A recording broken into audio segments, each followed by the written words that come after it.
So guys, why is the live action version of Zoro so different from the anime? Why the most character, including Luffy, yes, Luffy, stay true to their over-the-top personalities? Zoro feels like the complete opposite. In this episode, which featured a clear reference to Kill Bill, by the way, we see a version of him that is totally unleashed, taking down 100 Barrot World's agent. That was so insane, guys. And well, guys, today I'll explain why this shame live action is so insulting. Let's go. Everything starts here, guys. Look at that. That is the problem. But the truth is, guys, that the main difference starts with the defeat against Mythica.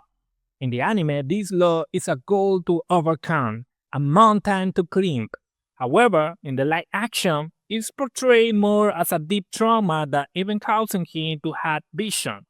One version is about ambition and becoming the best swordsman, while the other is about psychological wounds that haunts him. It's very different approach to his character growth. I also had to mention that this new Zoro is extremely poker face, as Lady Gaga, and honestly, I'm not a big fan of that. In the anime, Zoro loves when he needs to, and shots, and even seen being saved with his friend. He feels like a true member of the Troll Hat crew. In the right action, he feels a little bit forced, in my opinion, acting like the tough guy all the time, so it's strange. It made him feel a bit dull compared to the original. Maybe this mysterious and serious personality was designed to appeal to certain part of the audience, but it doesn't quite work for me. But and I remember, and sorry for the spoiler, and the Drosa arc, for example. After Zoro trained by Mikhail, I think he become more as a master or something like that. And yes, of course, with his rivalry and all that, but it's not a trauma. And even in the Dressrosa, he never mentioned that.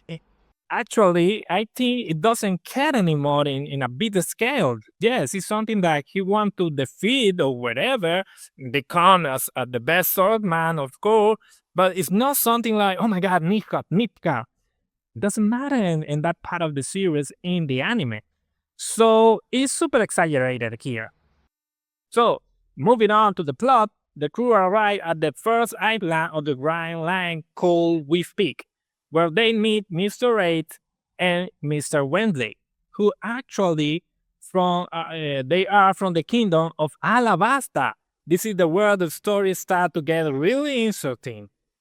Between Zoro brutal fight against the Baruch works, and it's super cool. It's super 10 out of 10. It's something like a Kill Bill reference. And of course, we had the Nefertiti Vivi exotic dance that it was super sensual, in my opinion. I really like this version of Nefertiti Vivi. I think that exists a person that hate that version of the character, but no, the actor is super beautiful. Yeah, she looks super great. I love it. So we will see what happened, but the beginning to this beginning of the great friendship between these characters, right? Despite my issues with sort of personality, the episode for me is a 10 out of 10. Now stop action. With this fight, Zoro versus 100, epic absolutely, and spectacular. So guys, what do you think? Do you prefer a poker face Zoro of the classic one? Let me know in the comment and see you in the next time. Bye bye.